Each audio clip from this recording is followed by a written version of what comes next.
Bonjour, aujourd'hui je vais vous parler de la taille. Alors la taille c'est une généralité, aussi bien que ce soit pour le diamant que pour la pierre de couleur. C'est une caractéristique très importante, qui est beaucoup sous-estimée dans l'examen d'une gemme. Les gens regardent beaucoup les inclusions à la loupe que la taille. Il faut savoir qu'une pierre mal taillée perd beaucoup en valeur, car il revient beaucoup plus cher de faire retailler une gemme taillée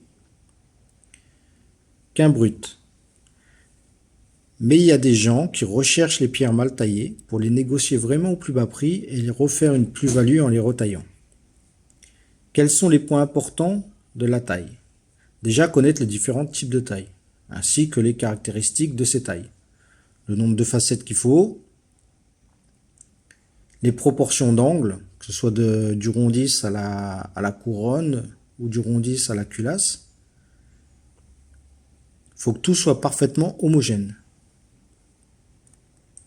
Et ce qu'il faut important, c'est comme ici, là, c'est quand la taille est bien faite, vous voyez, on voit les reflets, les éclats, comme on dit, qui ressortent de la gemme.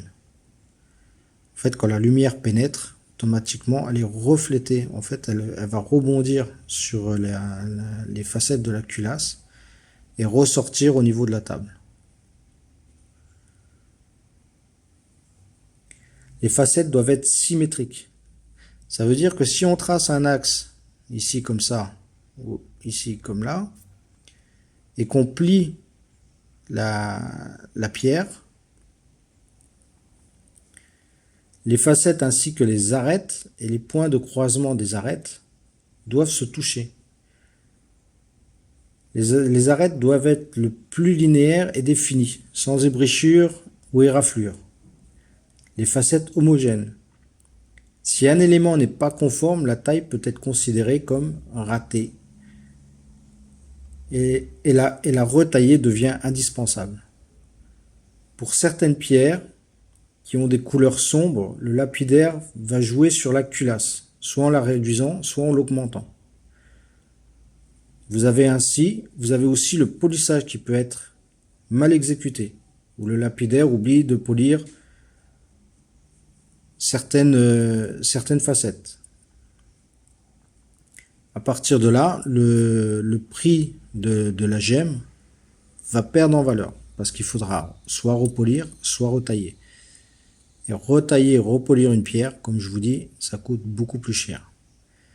Et quand je vous disais que le lapidaire peut jouer sur la culasse, qui est ici, vous voyez, par exemple pour cette pierre sombre, le lapidaire peut choisir de réduire la culasse au plus, en fait la rabaisser pour que la lumière pénètre mieux, je vais dire, et qu'on voit mieux la couleur. Mais des fois, ce qui arrive aussi, c'est que la pierre, elle est mal taillée. En fin de compte, elle est taillée dans le mauvais axe. Donc, elle va ressortir sombre, un peu comme dans les tourmalines.